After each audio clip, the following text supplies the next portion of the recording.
नमस्ते मित्रों। स्वागत है आप सभी का रूट्स ऑफ इंडिया की इस विशेष श्रृंखला भगवान शिव जी की संपूर्ण कथा में। आज हम प्रस्तुत कर रहे हैं इस श्रृंखला का 5वां अध्याय, सती और शिव का दिव्य विवाह। यह एक दिव्य प्रेम कथा है जहां एक तपस्वी योगी और ब्रह्मा की पुत्री का मिलन होता है, लेकिन भाग्य उन्हें एक अग्नि परीक्षा से भी गुजारता है। आइए आरंभ करते हैं। सती ब्रह्मा जी के पुत्र प्रजापति दक्ष की कन्या थीं। वे आदि शक्ति का अंश थीं, यानी स्वयं शिव की अर्धांगिनी के रूप में प्रकृति का स्वरूप। परंतु ये कोई साधारण कन्या नहीं थी। ये माता आदिशक्ति का अवतार थीं। जन्म से ही वे अत्यंत सुशील, संयमी और श्रद्धालु थीं।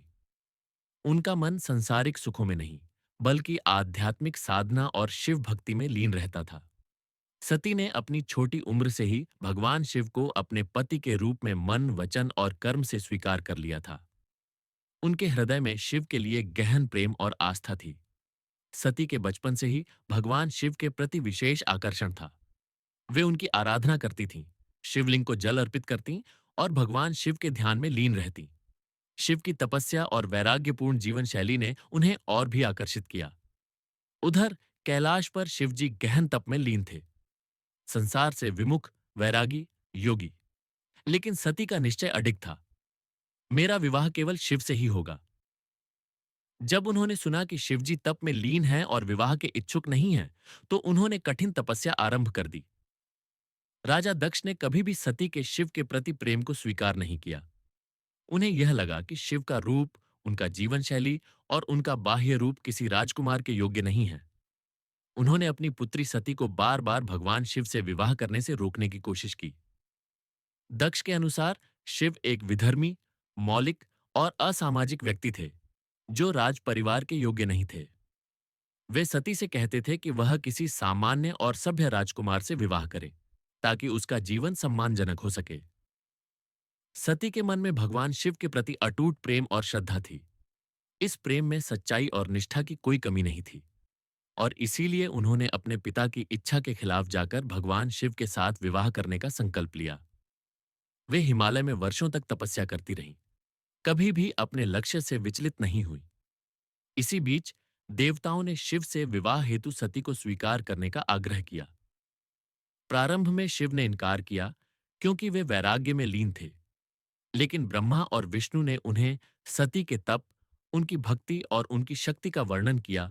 तब शिव ने सती से मिलने का निर्णय लिया। भगवान शिव ने सती की तपस्या से प्रसन्न होकर उनकी परीक्षा लेने का निर्णय लिया।